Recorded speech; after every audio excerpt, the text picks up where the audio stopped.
या क्लासमध्ये पुढचा टॉपिक बघूयात, केपलर्स लॉज. पण केपलर्स लॉला जायच्या अगोदर तुम्हाला एक छोटीशी फक्त ब्रीफ हिस्ट्री सांगतो. थोडा हिस्टॉरिकल पार्ट बघूयात. हे तुम्हाला ॲटलिस्ट ह्याच्या मेजर गोष्टी माहिती असणं हे गरजेचं आहे. Even as you know knowledge part of you पण माहिती असणं गरजेचं आहे. आणि याच्यावर सिम्पल क्वेश्चन्स फ्रेम होऊ पण शकतात. बघा म्हणजे कोणाचं काय कॉन्ट्रीब्युशन आहे. ॲक्च्युली ग्रॅव्हिटी ही कन्सेप्ट काही नवीन नाही आहे. म्हणजे it is not a recent thing.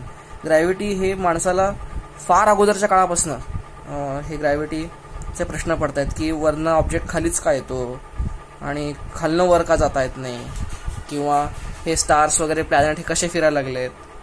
तर this was the very very fundamental enquiry जी माणसाला होती. तर बरेच सायंटिस्टनी भरपूर ह्याच्यात कॉन्ट्रीब्युशन केलेलं आहे. त्यातलं कॉन्ट्रीब्युशन जे आहे, भारतीय जे आपलं नॉलेज सिस्टीम आहे त्या नॉलेज सिस्टीममध्ये ह्याचा अभ्यास फार डिटेलमध्ये केला गेलेला आहे की प्लॅनेटरी मोशन्स, ग्रॅव्हिटी, कसे एकमेकांना प्लॅनेट्स मूव्ह होतात. इनफॅक्ट आपल्या जितका स्टडी झालेला आहे आपल्या इंडियन सिस्टम ऑफ नॉलेजमध्ये तितका ऑलमोस्ट कुठेच झालेला नाही आहे. असं एक छाचठोकपणे आपल्याला म्हणता पण येईल की इतका डिटेल्ड स्टडी आहे, ज्याला ॲस्ट्रॉलॉजी आपण म्हणतो किंवा ज्योतिष असं सुद्धा म्हणतो. की हे ॲस्ट्रॉलॉजी म्हणजे इवन ज्या गोष्टीला आपण बरेच लोक कधी काही लोकांनी मिसरिप्रेझेंट पण ह्याला केलेलं आहे.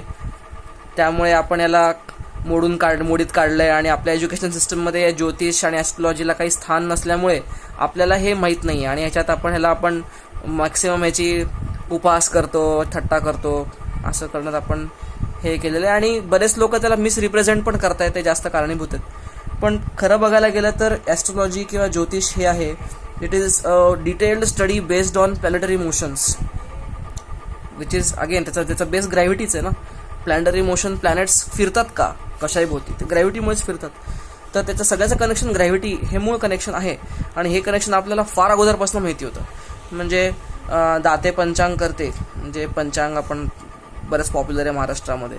तर त्या दातेंनी पुढच्या 300 वर्षापर्यंतच्या सगळ्या सूर्योदय, सूर्यास्त, चंद्रोदय, चंद्रास्त, तुम्हाला कुठला ग्रह कुठल्या आकाशात किती वेळेला कुठं दिसेल, ग्रहण कधी होईल, कुठलं ग्रहण कुठल्या भागात दिसेल अर्थवर, आणि पृथ्वीच्या वेगळ्या वेगळ्या भागात कुठल्या तिथी कुठे. ती तिथी म्हणजे काय, मूनच्या झाकला जाणं, मूनच्या कला ज्याला म्हणतो आपण, वॅक्सिंग बेनिंगच्या. तर ह्या सगळ्या गोष्टी इतका डिटेल्ड स्टडी आहे, इतका डिटेल्ड म्हणजे आजही तुम्हाला अजून 10 वर्षांनी कुठल्या दिवशी कुठं ग्रहण कुठं दिसेल हे याचं कॅल्क्युलेशन त्यांनी केलेलं आहे. आणि हे फार अगोदरचं आहे. ते Dhundiraj Date, he is from Solapur, त्यामुळे मला त्यांच्याबद्दल थोडं माहिती आहे.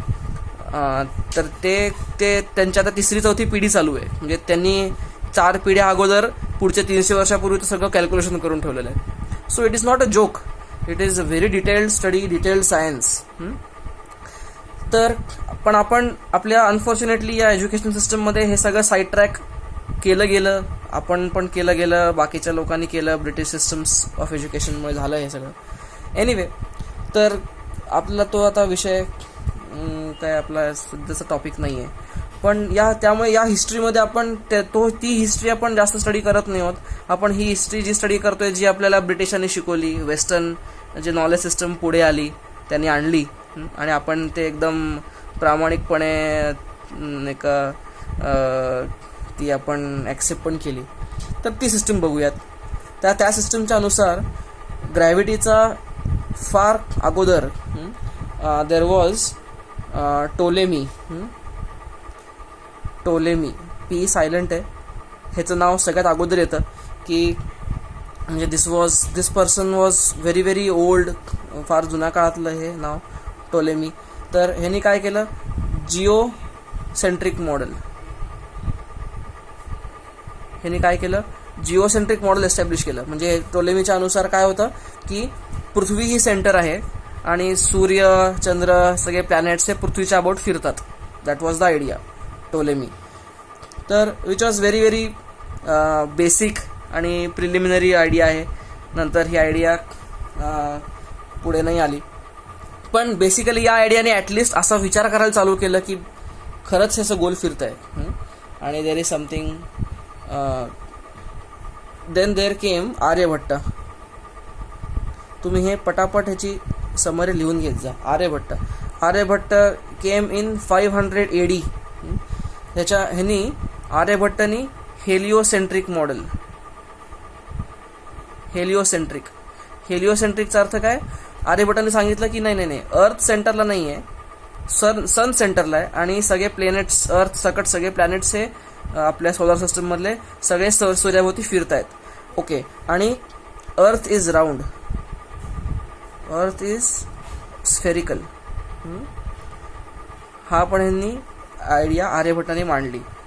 वेस्टर्न वर्ल्डमध्ये there came Copernicus. Copper spelling निकस, हु केम इन. कॉपर्निकस आणि गॅलिलिआय हे दोघं ऑलमोस्ट एका काळातले होते. मग देवर इन 1473 अप टू 1543, म्हणजे ह्या त्यांचा कालखंड आहे. In 15th century. तर त्यांनी वेस्टर्न वर्ल्डमध्ये त्यांनी आर्यभट्टाने जी फिलॉसॉफी 500 AD हेलिओसेंट्रिक मॉडेल आणलं होतं, तर त्यांना हे ऑलमोस्ट 1000 वर्षानंतर ह्यांना कळलं कोपर्निकस गॅलिलिओ आहे. तर त्यांनी पण हेलिओसेंट्रिक मॉडेल आणलं. ओके. आणि अर्थ इज राऊंड, तेच म्हणाले अर्थ इज राऊंड. आणि काय त्यात तत्कालीन जी प्रचलित सिस्टम होती त्याच्या अगेन्स्ट गेलं ना हे सगळं.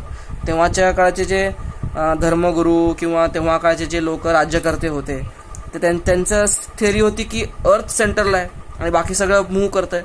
आणि त्याच्या एक्झॅक्टली अगेन्स्ट हे बोलले की अर्थ सेंटरला नाही, सूर्य सेंटरला आहे.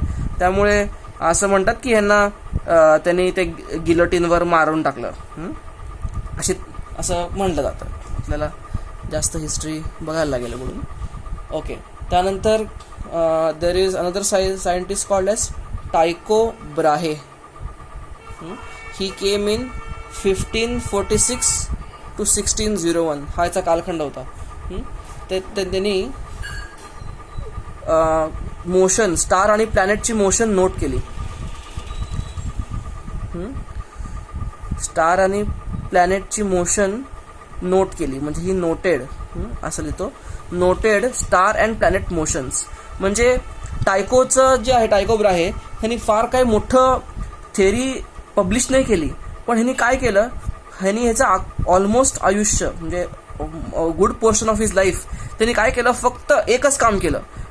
गच्चीवर जायचं, गच्ची असं माहित नाही काय प्रकारे, आकाशात बघायचं आणि कुठला तारा किती वेळेला कुठे दिसतो आणि आज या वेळेला इथं दिसला तर उद्या त्याच वेळेला अजून कुठे दिसतो, असं फक्त त्यांनी स्टार आणि प्लॅनेटची फक्त जागा जी आहे ती जागा आणि त्यांची मोशन नोट डाऊन केली.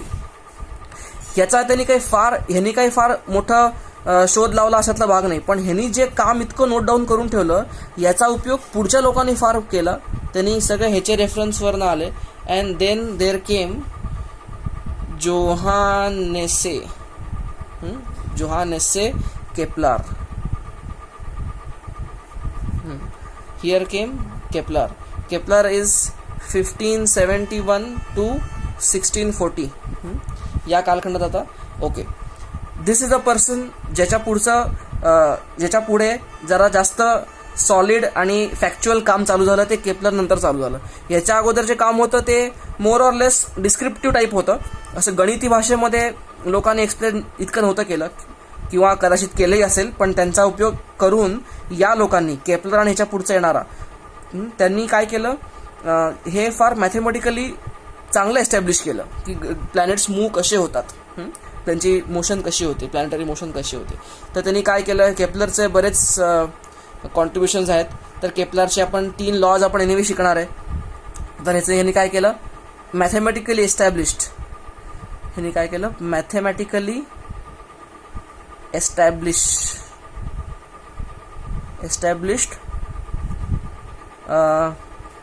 Planetary motion, theory of planetary motion. म्हणजे बाकीच्या लोकांनी ठीक आहे, या वेळेला हा तारा इथं दिसतोय, ग्रह इथं दिसतो, दॅट इज ऑल फाईन, पण त्याचं मग ऑर्बिट किती आहे, त्याचा स्पीड किती आहे, त्याचा डिस्टन्स सूर्यापासून किती आहे वगैरे, हे सगळे कॅल्क्युलेशन्स मॅथमॅटिकली केपलरनी केले आणि त्यांनी टायको ब्राहेचा it was a significant contribution याचं होतं. कारण ह्यांनी सगळ्या जे ऑब्झर्वेशन्स केलं ते ह्यांनी सगळ्यांनी वापरलेले आहेत, असं झालं. ओके, त्यानंतर there came the great Isaac Newton. Okay, आता आयझॅक न्यूटन यांनी काय केलं, केपलरची थेअरी जी होती, केपलरची थेअरीला न्यूटननी अजून कन्सॉलिडेट केलं आणि न्यूटननी असे रूल्स बनवले, असे लॉज आणले की ते लॉज या सगळ्या स्टडीला एनकम्पस करतात, या सगळ्या स्टडीला इन्क्लूड करतात. म्हणजे ह्याचं काय, he established laws of motion. Obviously आपण न्यूटन्स लॉज ऑफ मोशन हे अगोदरपासून शिकत आलो आहे. आणि दुसरी गोष्ट, न्यूटननी सांगितलं ॲक्च्युली की हे प्लॅनेटरी मोशन जे सगळे हे लोक ऑब्झर्व करत होते ना, इतके वर्षानुवर्ष करत होते, हे न्यूटननी सांगितलं की या प्लॅनेटरी मोशन होतात कशामुळे, तर gravity is a cause of planetary motion. Gravity is cause of planetary motion. Okay, ते जे ॲपलची स्टोरी आहे ना, न्यूटन झाडाखाली बसला होता, डोक्यावर ॲपल पडला, तर त्या स्टोरीमध्येच अशी पण स्टोरी मी वाचली की न्यूटन वॉज थिंकिंग की हा ॲपल वरती आहे, तो ॲपल खाली पडला, पण वरती तर मून पण आहे, बरोबर आहे, मून पण वरती आहे, मून खाली का नाही पडत, ॲपलच खाली का पडला. सो ह्याचा अर्थ काय, ह्याच्या दिस मेड न्यूटन थिंक की ही ग्रॅव्हिटी दोघांवर वेगळी वेगळी का ॲक्ट होतीये. ॲपलला ही ग्रॅव्हिटी खाली पाडतीये पण मूनला खाली पाडत नाही, मूनला गोल फिरवतीये, कळतंय का. आणि दुसरी गोष्ट, एखादी कुठली गोष्ट गोल फिरायची जर असेल तर आपल्याला काय माहिती आहे, एखादी गोष्ट गोल कधी फिरते, जेव्हा त्याला सेंट्रिपिटल फोर्स असतो. सेंट्रिपिटल ॲक्सेलरेशन पाहिजे, व्हेलॉसिटी डायरेक्शन चेंज करायची असेल तर सेंट्रिपिटल ॲक्सेलरेशनसाठी सेंट्रिपिटल फोर्स पाहिजे. सेंट्रिपिटल फोर्ससाठी मग हे मून फिरतोय अर्थच्या भोवती किंवा अर्थ फिरतीये सनच्या भोवती, ह्याला सेंट्रिपिटल फोर्स देतं कोण. That was the biggest question Newton was thinking about. जसं एका दगडाला दोरी बांधली आणि गोल फिरवला तर दोरीचं tension gives centripetal force to the stone, कळतंय. तर किंवा आपण जे रस्त्यावर टर्न घेतो गोल रस्त्यावर, तेव्हा the friction between ground and tyre gives the centripetal force. तसंच what gives the planets centripetal force to go around their parent planet or star. तर हे न्यूटनला इथनं चालू झालं की मग then Newton came to conclusion की एक कुठंतरी फोर्स असायला पाहिजे की जो त्याला सेंट्रिपिटल फोर्स दिला पाहिजे, आणि तो फोर्स दुसरा तिसरा कोणी नसून तोच फोर्स आहे ज्यांनी त्या ॲपलला खाली पाडलं, which is gravity it self. Okay, मग ॲपल खाली का पडला, मून खाली का पडला नाही, अगेन ह्याच्यावर आपण परत चर्चा करू. मग कारण moon is going around with its critical velocity. ठीक आहे, आपण ह्याच्यावर या क्रिटिकल वेलॉसिटीवर नंतर आपण येतोय. ठीक आहे, तर अशी ही सगळी ब्रीफ हिस्ट्री आपण बघितली थ्रू ऑल दिस. आणि this not we cannot skip his name. what comes ahead is Albert Einstein. Albert Einstein, he is like apex in all this list, who made such a significant contribution in all of this. का याच्यामध्ये न्यूटनचे lodge जे होते ते 16th सेंचुरीमध्ये Newton होता. 16th century to almost 19th century, 1920s पर्यंत 16th सेंचुरीपासनं न्यूटनचा time होता हा. 16th सेंचुरीपासनं पुढे काही वर्ष, आणि त्यानंतर न्यूटनची थेरी इथून इथपर्यंत व्हॅलिड होती, म्हणजे मानली जात होती, त्याच्याशिवाय दुसरा काही ऑप्शन नव्हता. न्यूटनची थेरी अजूनही मानली जातेच आहे, असं नाही की आता मानत नाही, आपण शिकलोय ती थेरी, शिकतोय. पण या काळापासून या काळापर्यंत there was nobody challenging Newton. का? पण न्यूटनच्या बऱ्याच या प्लॅनेटरी मोशन्स ज्या आहेत याच्यामधल्या काही गोष्टी न्यूटन एक्सप्लेन नाही करू शकत होता. ते म्हणजे काय? बघा, हा सेंटर आहे, समजा हा सन आहे आणि हा प्लॅनेट आहे. ओके, तर ठीक आहे, न्यूटन म्हणाला the gravitational force of attraction between this two G m1 m2 distance square r square हा त्याला गोल फिरवतोय. बरं ठीक आहे, ओके अग्रीड. हे न्यूटनचं असं म्हणणं आहे ना. Okay agreed. पण हे असं बघितलं गेलं की हा जो प्लॅनेट आहे हा प्लॅनेटचं जे आता तो सध्या या प्लेनमध्ये गोल फिरतोय. पण रिअल लाईफमध्ये काय ऑब्झर्व केलं गेलं की प्लॅनेट असा या प्लेनमध्ये गोल फिरत नाही. प्लॅनेट एकतर हे ऑर्बिट एलिप्टिकल असतं, गोल नसतं. एनिवे हा एलिप्टिकल ऑर्बिटमध्ये असं फिरत नाही, पण तो प्लेन चेंज करतो. म्हणजे कसं, हा सन आहे तर एका वेळेला तो असा प्लेनमध्ये जाईल आणि नंतर प्लेन चेंज करेल, असा प्लेन चेंज करतो. तुम्हाला कळतं. ही डायग्राम बहुतेक इतकी चांगली नाही आली. कसं दाखवलंय, सन आहे आणि हा एक प्लेनमध्ये गोल फिरायला पाहिजे ना असा, तर तो असं नाही, तो प्लेन चेंज पण करतो त्याचा. मग कधी कधी असा फिरतो, कधी कधी असा फिरतो. Especially Venus changes its plane a lot. पण हे न्यूटन एक्सप्लेन नाहीच करू शकत आहे असं प्लेन चेंज का होतं. Then there came Albert Einstein, ज्यांनी अशी थिअरी ग्रॅव्हिटीची मांडली की त्यांनी ग्रॅव्हिटीचं असं एक्सप्लेनेशन दिलं की त्याला आत्तापर्यंत कोणीही चॅलेंज त्याला झालेलं नाही आहे. ग्रॅव्हिटीचं त्याचं एक्सप्लेनेशन आइन्स्टाईनचं मी काही फार एक्सप्लेन नाही करत बसत. हा रिअल आपला रेग्युलर क्लास असता तर तुम्ही लोकांनी कोणीतरी चावी मला मारली असती आणि मी एक अर्धा तास पुढचे बडबड केली असती, कारण हा माझा सगळ्यात फेवरेट विषय आहे. एनिवे, पण मी आता सध्या हे नाही सांगत. मी फक्त तुम्हाला थोडक्यात असं मला म्हणता येईल की समजा एक कापड आहे आणि कापडाच्या मध्ये आपण एक जड गोळा ठेवला मध्ये, तर काय होतं, त्या गोळ्यामुळे कापडचा असं कर्व होतो ना. आणि असं कर्व झालेलं जे फॅब्रिक आहे, कापड आहे, इट्स फॅब्रिक, इलास्टिक कापड जर असेल, कर्व होतं ते. मध्ये काहीतरी मोठा गोळा ठेवला तर इट कर्व डाऊन. कर्व ठेवला की काय होतं, म्हणजे तर कर्व ठेवला, तुम्ही छोटासा एखादी गोटी घेतली मार्बल आणि तुम्ही आले फेकली हिला, तर the marble goes around in a circle like this. Yes. तर आइन्स्टाईनने सांगितलं की समथिंग सिमिलर हॅपन्स. काय होतं, जो आपण सगळे मास आहोत, we are all made up of, our bodies are made up of masses. तर आपल्या मासमुळे प्रत्येक मास काय करतं, आजूबाजूचा आपला स्पेसला कर्व करतं. आता हे स्पेसचं कर्विंग या छोट्याच्या मासमुळे पण काहीतरी कर्विंग झालेलं आहे, पण हे कर्विंग नेग्लिजिबल आहे. पण इतका मोठा mass, something like earth has curved space around us so much, त्यामुळे आपल्याला we feel the force of gravity. किंवा द सन हॅज इतकं स्पेसला कर्व केलेलं आहे की आपण सगळे आपले प्लॅनेट्स, प्लुटोपर्यंत सगळे प्लॅनेट्स, इव्हन त्याच्या पुढचे पण असतील, मी डोंट नो, सगळे planets they are in touch with, they are gravity के चपेट में आ गए, something like that. Okay, so that was the. आणि मग हे फॅब्रिक कुठलं आहे, मग the fabric is of space and time. Space time fabric जे आहे ते आइन्स्टाईननी सांगितलं की ते कर्व केलं. आणि आइन्स्टाईनची तिथं फील्ड इक्वेशन्स येतात, युनिफाईड फील्ड थिअरी आइन्स्टाईनची आहे, जी ऑसम आहे. आणि the more deeper you go in that, there is lot of good things you will learn. पण आता सध्या आपल्याला हा स्कोपमध्ये नाही आहे. आणि ह्याच्यामुळेच ब्लॅक होल्सचं पण अंदाज लोकांना आला.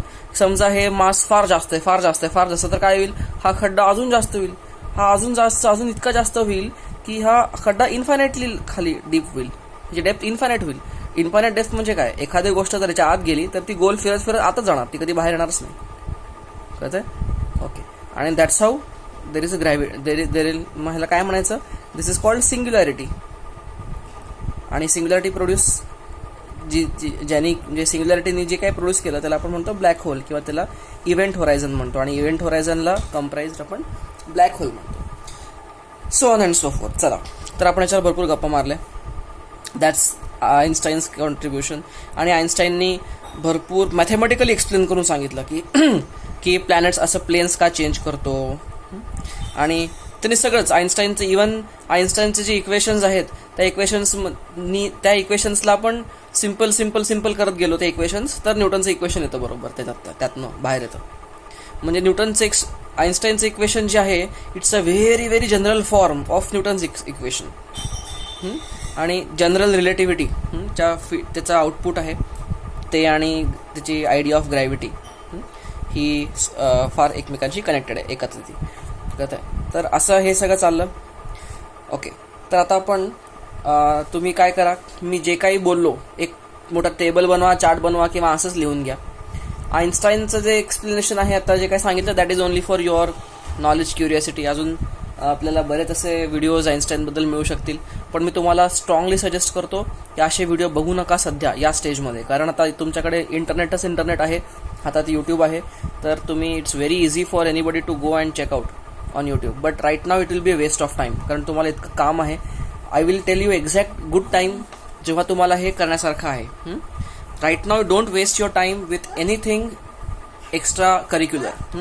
तुमच्याकडे करिक्युलम सफिशियंट आहे अभ्यासाला, तर ते पहिल्यांदा कम्प्लीट करा आणि then at a right time I will give you many more things I have to more go deeper into it. सध्या ह्याच्यात डेल्फ करू नका आईन्स्टाईनमध्ये. Right now you only let us limit our selfs to sir Isaac Newton. ठीक आहे, हे सगळं नीट लिहून घ्या. चला पुढचा टॉपिक बघूयात, Kepler's laws of planetary motion. तर मगाशी म्हटल्याप्रमाणे केपलर जो आहे त्यांनी 3 लॉज फ्रेम केले प्लॅनेटरी मोशन्सचे. पहिला लॉ आहे law of orbit, law of orbits. हा लॉ काय सांगतो की ॲक्च्युली कुठलाही प्लॅनेट जो सनभोवती फिरतो, ही प्लॅनेटरी मोशन आहे ना, म्हणजे this is about planets moving about sun. तर तो हे जो ऑर्बिट असतं हे सर्क्युलर नसतं, तर हे कसं एलिप्टिकल. काय म्हणतं तो की planets move around the sun in elliptical orbits. Elliptical orbits, तुम्हाला एलिप्स तुम्ही अभ्यास केलेला असेल मॅथ्समध्ये, एलिप्स. तर एलिप्सला 2 फोकाय असतात, फोकाय किंवा फोसाय. से S1 आणि हे S2, हे जर 2 फोकाय असतील किंवा F1 F2 तुम्ही जे काय म्हणता F1 F2, तर काय म्हणतो केपलर की सन जो आहे दिस इज अ प्लॅनेट ना दॅट इज मुव्हिंग अराउंड, आणि हा काय आहे सन आहे. तो काय म्हणतो की sun is at one of the foci. कळतं आहे, म्हणजे सन एकतर इथं असेल किंवा इथं असेल, कळतं आहे, आणि प्लॅनेट हा असा एलिप्टिकल ऑर्बिटमध्ये मूव्ह करतो. कळतं आहे. याच्यात काही आता याच्यात न्यूमरिकल्स असंच येत नसतात, इट्स नॉट व्हेरी लाईकली. या पॉईंटला तरी आपण काही शब्द ऐकूयात. या पॉईंटला म्हणतात पेरिजी, पेरिजी किंवा पेरिहेलियन, पेरिहेलियन किंवा पेरिजी. या पॉईंटला म्हणतात. हा पॉईंट म्हणजे कुठला? हा पॉईंट म्हणजे जो सूर्याजवळचा आहे. याचा अर्थ काय? List distance between the planet आणि सन. या दोघांमधला लिस्ट डिस्टन्स म्हणजे हे असणार ना, हे लिस्ट डिस्टन्स. ओके, त्यामुळे अशा पोझिशनला जेव्हा तो प्लॅनेट सूर्याच्या सगळ्यात जवळ असतो त्या पोझिशनला काय म्हणतात? पेरिजी. आणि जेव्हा प्लॅनेट सूर्यापासून सगळ्यात लांब असतो त्याला म्हणतात अपोजी. Apogee, APOGEE. ओके, किंवा ह्याला अजून एक शब्द काय आहे? ॲपहेलियन.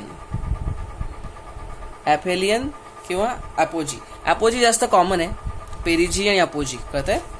ओके, असं हे 2 तुम्हाला बेसिकली हे जे 3 लॉज आहेत ह्याच्यावर तिसऱ्या लॉवर डायरेक्ट गणितं पण असतात, पण मोस्टली ही लॉज तुम्हाला बोर्डाच्या एक्झाममध्ये तुम्हाला छान भरपूर गप्पा मारता आला पाहिजे. त्याच्या these are hit questions in board exams की state and explain Kepler's laws of motion वगैरे वगैरे. So they are hit questions for board. कळत आहे? ओके, अजून यातलं काय सांगायचं आहे? ॲक्च्युली बघायचं झालं, जरी हे खरं असलं की एलिप्टिकल ऑर्बिट्स आहेत, पण except for Mercury and Pluto, Mercury आणि प्लुटो शिवाय except for Mercury and Pluto other planets orbits are almost circular.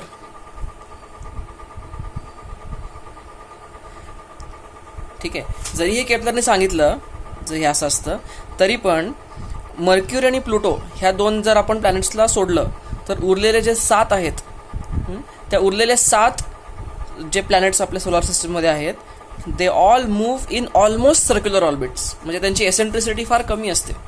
तर चपटापणा त्यांचा जो आहे ना या ऑर्बिटचा तो फार कमी असतो. ठीक आहे. त्यामुळे orbits of other planets can be considered to be almost circular. मी हेच लिहिलं परत वाक्य इथं. ठीक आहे. ओके. फक्त मर्क्युरी आणि प्लुटोमध्ये हे एक्सेप्शन आहे. मर्क्युरी इज हायली इलिप्टिकल आणि प्लुटो तरी प्रचंड इलिप्टिकल आहे. Pluto is highly elliptical. Okay. बरेच लोक म्हणतात सर आता प्लुटो सोडून गेला, इकडे गेला तिकडे गेला. असं काही नाही आहे. प्लुटो सोडून जात नाही. प्लुटो आपल्याबरोबरच आहे. फक्त प्लुटोला आपण प्लॅनेट म्हणणं सोडून दिलं. पण प्लुटो असं नाही की प्लुटोने सूर्याला डिच केलं आणि अजून कुठला दुसरा सूर्य बघितला त्यांनी. It is not like that. Pluto अजून आपल्या सूर्याबरोबरच आहे, आपल्याबरोबरच फिरतोय सूर्याच्या भोवती. फक्त काय झालंय, प्लुटोला प्लॅनेट म्हणायचं आपण स्टॉप केलंय. We stop calling Pluto as a planet. कारण जर प्लुटोला जर प्लॅनेट म्हणायचं झालं जर असेल तर मग प्लुटोपेक्षा अजून मोठ्या साईजचे बरेच ॲस्ट्रॉइड्स ऑलरेडी मार्स आणि ज्युपिटरच्या मध्ये फिरतात. मग त्यांना का प्लॅनेट म्हणायचं नाही, असा क्वेश्चन उचलला सायंटिस्ट लोकांनी. त्यामुळे त्यांनी प्लॅनेटच्या डेफिनेशनला काय केलं, तर त्या ॲस्ट्रॉइडचा शेप साईज काहीतरी स्पेसिफिक थोडा मोठा असला पाहिजे तरच त्याला प्लॅनेट म्हणा. नाहीतर उटकीसूट सगळ्यालाच प्लॅनेट म्हणा तर कसं व्हायचं. उद्या काहीतरी एखादा ॲस्ट्रॉइड गोल फिरायला असं कळतंय, त्याला पण प्लॅनेट म्हणणार का, सूर्याच्या भोवती फिरतोय म्हणून? तर नाही. त्यामुळे we can at the most call Pluto and asteroid because its size is very very small actually. आणि प्लुटोपेक्षा मोठे ॲस्ट्रॉइड्स ऑलरेडी आहेत आपल्या सोलर सिस्टममध्ये, पण आपण त्यांना we don't call them planet so to say. पण याचा अर्थ असं नाही की प्लुटो आपल्याला सोडून लांब गेला आहे कुठेतरी गावाला. It is not like that. Pluto is there. फक्त त्याची it's highly elliptical. It is so elliptical की काही इन्स्टन्सेसमध्ये it comes way close to sun, and some instance it goes too away, far away. तर प्लुटोचा असं गोष्ट आहे. Okay. that's all. That is the first law of orbit. काय law of orbit statement म्हणायचं झालं तर काय म्हणतो law of orbit? Every planets revolve around a sun in an elliptical orbit with the sun situated at its one of the foci. झालं. ह्याच्यापेक्षा काही वेगळं नाही आहे. ठीक आहे. आणि गप्पा मारलाय भरपूर. दुसरा आहे, दुसऱ्याला म्हणतो आपण लॉ ऑफ एरियल वेलॉसिटी, किंवा ह्याला लॉ ऑफ एरिया सुद्धा म्हणतात. Law of area.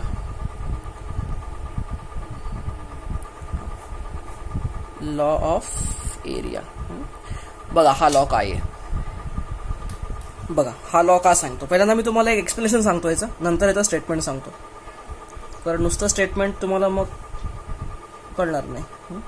बघा असं ऑर्बिट आहे, एलिप्टिकल ऑर्बिट आहे, आणि इथं सन आहे, एक फोकाय तर सन आहे, आणि इथं प्लॅनेट आहे. ओके. जर मी सन आणि या प्लॅनेटला जोडणारी एक लाईन काढली आणि हा प्लॅनेट असा फिरतोय, तर हा प्लॅनेट आणि सन जोडणारी एक लाईन ड्रॉ केली, तर जेव्हा हा प्लॅनेट इथं येईल, समजा हा प्लॅनेट इथं आला, तर आता ही लाईन इथं गेली ना. ओके. म्हणजे प्लॅनेट जेव्हा इथं आला तेव्हा लाईन जॉईनिंग द प्लॅनेट आणि सन नी काहीतरी एरिया स्वीप केला, काहीतरी एरिया कव्हर केला. कळतंय? हा काहीतरी एरिया कव्हर केला ना, स्वीप केला त्याला म्हणतो आपण. बरं. ओके. तर हे झालं वन थिंग. आता समजा हा तर बेसिकली हा लॉ काय सांगतो? लॉ सांगतो की line joining the sun and the planet, line joining the sun and the planet sweeps equal areas in equal time interval. Law कळला? लाईन जॉईनिंग हा लॉ बऱ्याच पुस्तकामध्ये बऱ्याच पद्धतीने तुम्हाला दिसेल. एनिवे, पण as long as it gives same meaning it is correct. काय आहे? Line, it states that line joining a planet and the sun sweeps equal area in equal interval of time. ह्याचा अर्थ परत सांगतो तुम्हाला काय. याचा अर्थ समजा या प्लॅनेटला इथं जायला टी टाइम लागला समजा. तर आता जेव्हा प्लॅनेट परत गोल फिरून आला, समजा इथं आला इथं जेव्हा इथं आला आणि असा गोल फिरता फिरता इथं आलं ना, आणि इथनं त्याला टी टाइम ह्याला इथनं त्याला जो तितका टाइम लागला टी टाइम, तेवढाच टी टाइम मी ऑब्झर्व केला, तर तेवढाच टी टाइम मध्ये तो इथं आला. ओके, तर असं सगळं आहे. तर मी सांगतो तुम्हाला, हा प्लॅनेट इथं जायला जितका टाइम लागला टी, तितकाच टाइम समजा त्याला या पोझिशनवरनं तोच टाइम टी मध्ये तो इकडनं इथपर्यंत आला. तर हा लॉ काय सांगतो, या टाइम टी मध्ये त्याने जितका एरिया ट्रेस केला आणि या टाइम टी मध्ये सेम टाइम टी मध्ये त्याने जो एरिया ट्रेस केला, त्यांनी म्हणजे कोणी, लाईन जॉईनिंग प्लॅनेट आणि सननी जो एरिया ट्रेस केला, हा एरिया आणि हा एरिया सेम असतो. कळतंय स्टेटमेंट. आता परत स्टेटमेंट बघा. Line joining a planet and a sun sweeps equal areas in equal time interval. तुम्हाला कळतंय का? बघा. आता या स्टेटमेंटचं थोडं एक्सटेन्शन कसं करता येईल. ओके, मला काय माहिती आहे, या सन टू प्लॅनेट जोडणारी जी लाईन आहे, तर त्याला काय म्हणता येईल, I can say area swept by line joining planet and the sun. ठीक आहे ना. हा एरिया जर अपॉन टाइम, ह्याला टाइम लागला टी, टाइम टी. मला सांगा ही क्वांटिटी लक्षात द्या. एरिया स्वेप्ट बाय लाईन, या लाईन जॉईनिंग सन अँड प्लॅनेटने स्वीप केलेला एरिया, या केसमध्ये आणि या केसमध्ये एकच आहे ना, एरिया एकच आहे अकॉर्डिंग टू द लॉ, आणि टाइम पण तोच आहे. इथं पण समजा इथं एक दिवस लागला, तर इथं पण एकच दिवस लागला. तसं जर असेल तर या क्वांटिटीला म्हणतात एरियल व्हेलॉसिटी. ओके, व्हेलॉसिटी असतं काय, डिस्टन्स अपॉन टाइम असतं ना. आता हे ॲक्च्युली एरिया अपॉन टाइम आहे, कळतंय, म्हणून ह्याला एरियल व्हेलॉसिटी असं म्हणतात. हा एरिया आहे, हा मीटर स्क्वेअर, आणि हा सेकंड, म्हणजे बेसिकली ह्याचं युनिट जर बघायला गेलं तर it is metre square per second. ही काय अशी फार प्रॉमिनंट टर्म नाही आहे, पण ह्याला एरियल व्हेलॉसिटी असा शब्द आहे. तर आता हाच लॉ दुसऱ्या शब्दांमध्ये कसं लिहितात, तरी काय म्हटलेलं आहे केप्लरनी, की area swept by line in equal area is swept in equal time ना, म्हणजे this upon this which is areal velocity it is constant. कळतंय का? म्हणजे अल्टरनेटिव्ह स्टेटमेंट या लॉचा काय होता येईल, काय करता येईल, when a planet moves around a sun, areal velocity of the planet is constant. So simple. कारण एरियल व्हेलॉसिटीज म्हणजे काय, एरिया स्वेप्ट बाय लाईन आणि time divided by time. Okay, हे झालं दुसरं स्टेटमेंट. म्हणजे स्टेटमेंट एकच आहे, पण दुसरं व्हर्जन या स्टेटमेंटचं, या लॉचं. कळत आहे, दुसरं व्हर्जन. अजून एक पुढे हे कसं अजून एक्सटेंड करता येईल. मला सांगा, एरिया आणि हा टाइम हा जो आहे, can I call this term as area per unit time. कळत आहे, एरिया पर युनिट टाइम ना. ओके, तसं जर असेल तर आता मला काय म्हणता येईल,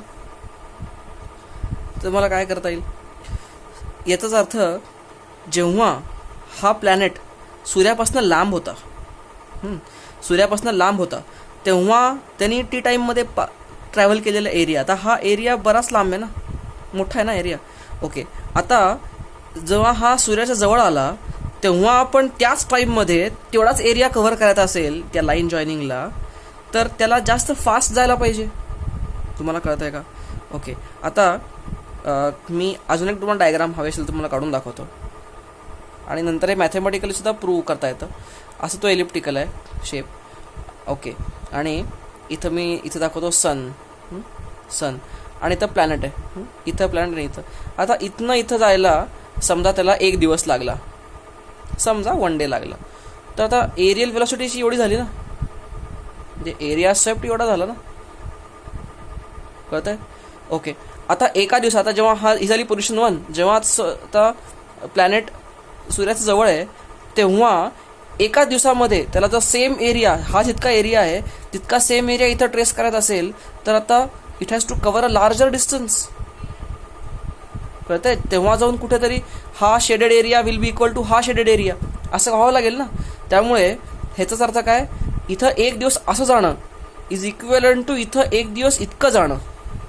कळतंय? म्हणजे ह्याचा अर्थ अजून एक कन्क्लुजन काय काढता येतं की द प्लॅनेट जेव्हा सूर्याच्या जवळ असतो तेव्हा तो एकदम फास्ट मूव्ह होतो, आणि जर सूर्यापासून लांब जातो तेव्हा तो स्लो होतो. असं कन्क्लुजन येईल ना. इथनं एकदम जेव्हा जवळ आलं तेव्हा एकदम शिक्कन मूव्ह झाला, आणि तर परत slow slow slow slow slow परत पुढे येतो ना, परत फास्ट झाला फास्ट झाला फास्ट झाला, आणि तर परत झिक लगेच मूव्ह झाला. Can you imagine all this? Okay. हे मला असं वर्गात ॲनिमेट करायची सवय आहे, त्यामुळे इथं असं सांगणं फार अवघड जातं मला. This is such a difficult way of teaching. Anyway, तर तुम्हाला हे कळतंय, हा एक त्यातला पॉईंट आहे. डायग्राम ही हवे तर ड्रॉ करा, आणि हा पॉईंट लिहून घ्या तुम्हाला आता सांगितलेला. पुढे याचं अजून एक एक्सटेन्शन बघूयात. बघा, समजा हा सन आहे आणि हा प्लॅनेट आहे. ओके. आणि ही त्याचं ऑर्बिट आहे, असं त्याचं ऑर्बिट आहे. ओके. समजा एका small time इंटरवलमध्ये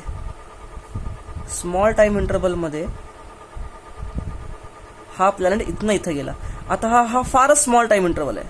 this area is very, म्हणजे हा जो टाइम इंटरवल तो इथं गेला is very small, something like say 1 second.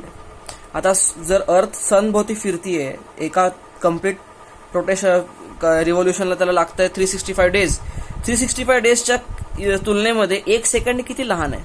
समजा 1 सेकंडमध्ये इतका लहान वेळेत अर्थ इथं गेली, तर त्याचा अर्थ काय, तेव्हा काय होतं, या लाईन जॉईनिंग अर्थ आणि सन, किंवा आपण इन जनरल म्हणतो प्लॅनेट आणि सन नी इतका अँगल ट्रेस केला. ओके. तर मला काय लिहिता येईल, असं आय कॅन से, याची एरियल व्हेलॉसिटी कशी लिहिता येईल या प्लॅनेटची. एरियाचा एरियल शब्द आला, एरियल व्हेलॉसिटी. ओके. समजा यांनी DA एरिया कव्हर केला DT टाइममध्ये, तर can I say areal velocity is DA/dt. Okay. पण आता हा DA/dt किती आहे, मला असं समजा असं म्हणता येईल, एस सन आणि प्लॅनेटमधलं या इन्स्टंटचं डिस्टन्स R आहे, तर हे इथं पण Rच असणार ना. असा काय फार मोठा फरक नाही पडणार इतक्या लहान टाइम DT मध्ये, Rच असणार. तर मला सांगा, हा एरिया मी कसा लिहू. हा एरिया असा लिहिता येईल का मला.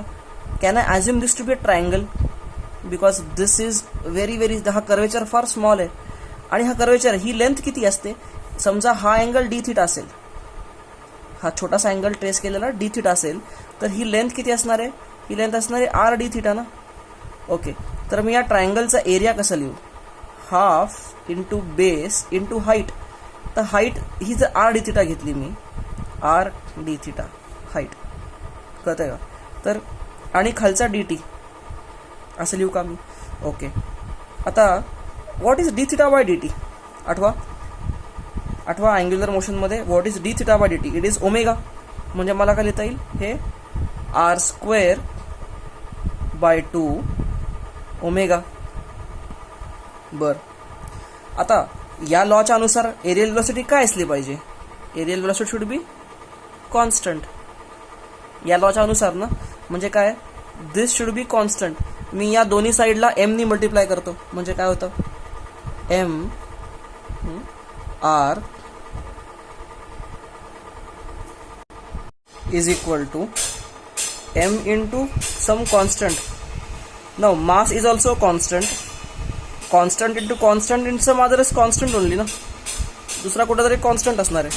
Okay. Now look at this, what is this, mr² omega. mr² ह्याच्यावरनं काही आठवत आहे का, mass into square of distance. Rotating body, एका ऑब्जेक्टच्या अबाउट रोटेटिंग बॉडीचा हा काय असतो, दिस इज मुवमेंट ऑफ इनर्शिया. म्हणजे I can say I omega is constant. Yes, which is angular momentum. This is nothing but conservation of angular momentum.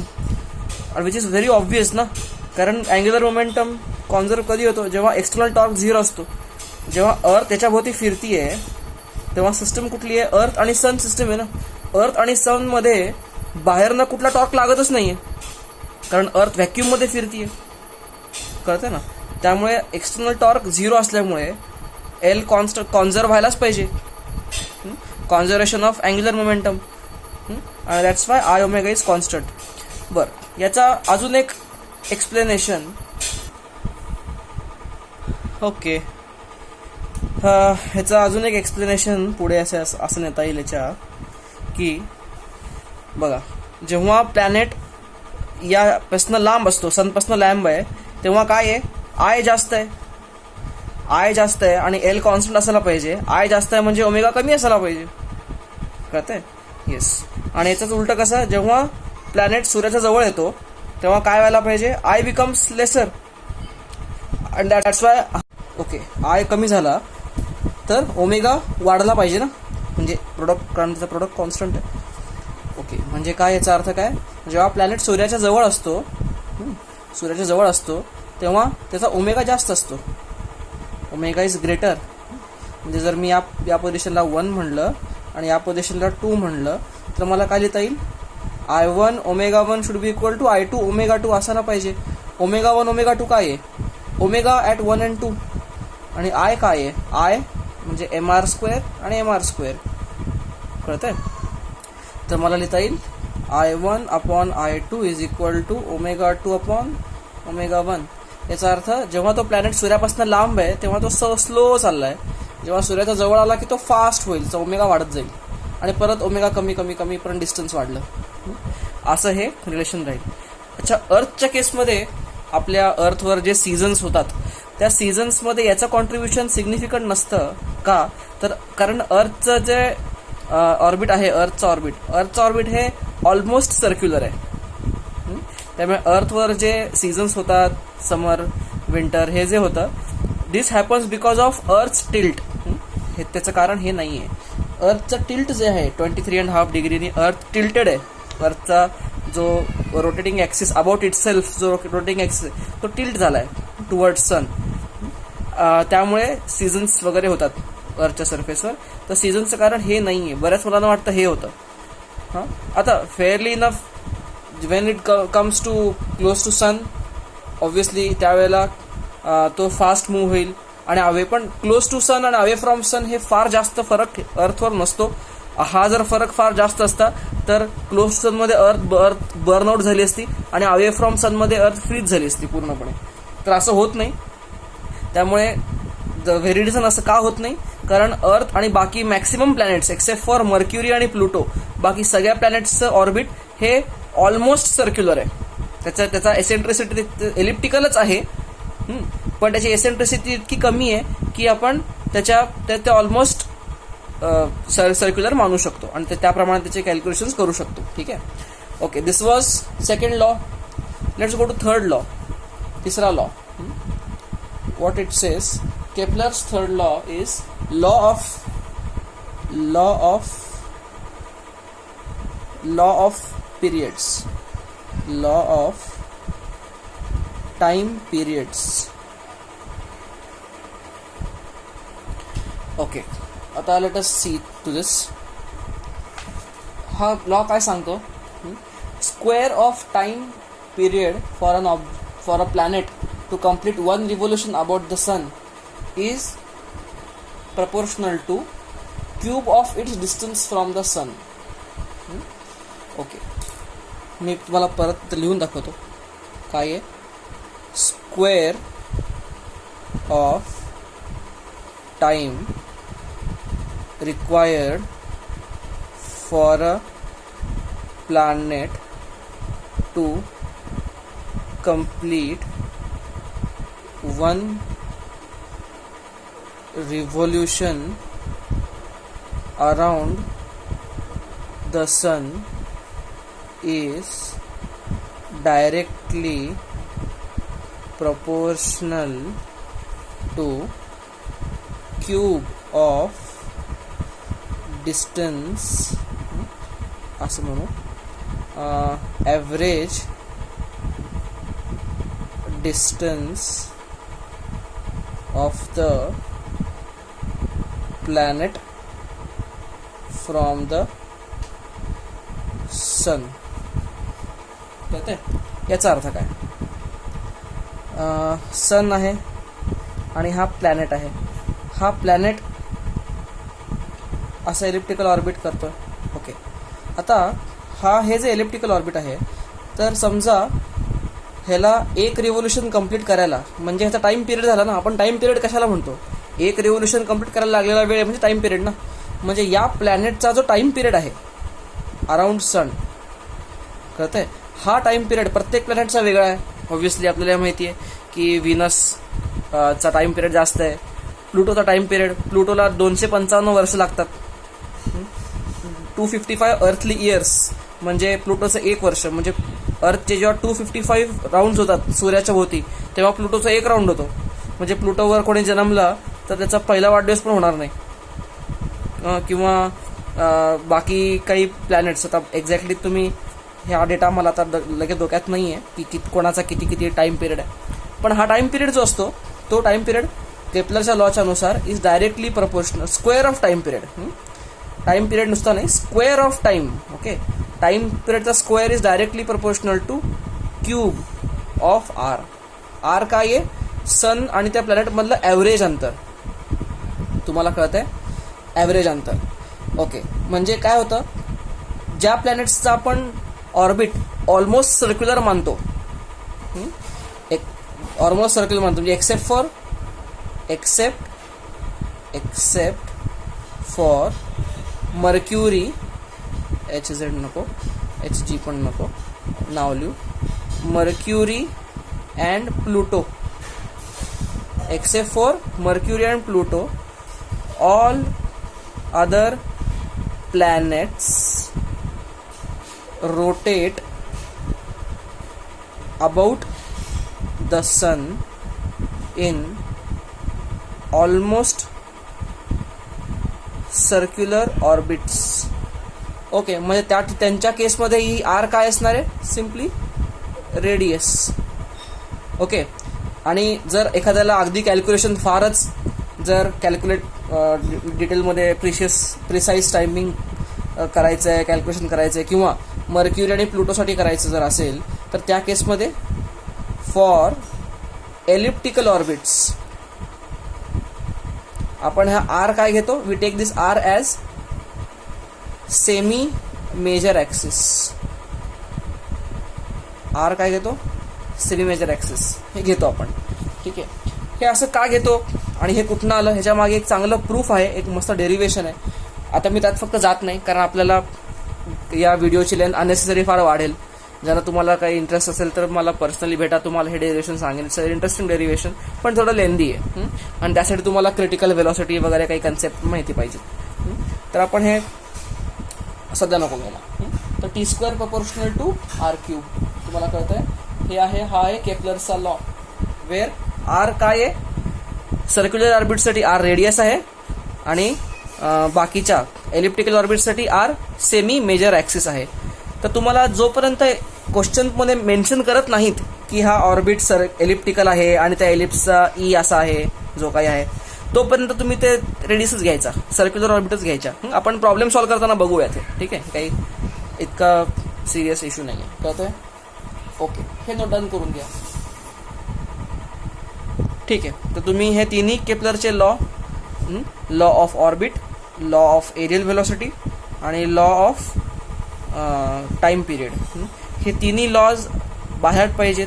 हे बोर्डातले hit questions असतात. हे लॉ एक्सप्लेन करा आणि स्टेटमेंट लिहा, एक्सप्लेन करा. आणि याच्यावर न्यूमरिकल्स असतात. न्यूमरिकलमध्ये कुठल्या 2 लॉवर न्यूमरिकल्स असतात? ते म्हणजे हा एक आवडता न्यूमरिकल आहे. जर सूर्यापासून मॅक्सिमम डिस्टन्स एवढा असताना त्याचा ओमेगा एवढा होता, तर मिनिमम डिस्टन्स एवढा असताना त्याचा ओमेगा किती राहील? ह्याच्यावर बेस्ड गणित असतात. त्यानंतर तुम्हाला लॉ ऑफ पिरियडमध्ये हा असेल, एखाद्या प्लॅनेटचा ॲव्हरेज डिस्टन्स सूर्यापासनं इतक्या पटीने जास्त आहे अर्थपेक्षा, तर त्याचा टाइम पिरियड किती असेल अर्थच्या कम्पॅरिझनमध्ये? कळतंय तुम्हाला? मग हे रिलेशन वापरून तुम्हाला सॉल्व्ह करता येईल. म्हणजे t1² bye t2² equal to r1³ bye r2³. इथं क्यूब करणं, क्यूब रूट करणं is a simple mathematics that you should workout. ठीक आहे, तर आपण या व्हिडिओमध्ये इथंच थांबू. या व्हिडिओमध्ये आपण केपलरचे लॉस फक्त समराईज केलेले आहेत. आता काय करा तुम्ही याच्यामध्ये अरिहंतमध्ये तुम्हाला क्वेश्चन सॉल्ड एक्झाम्पल्स आहेत काही.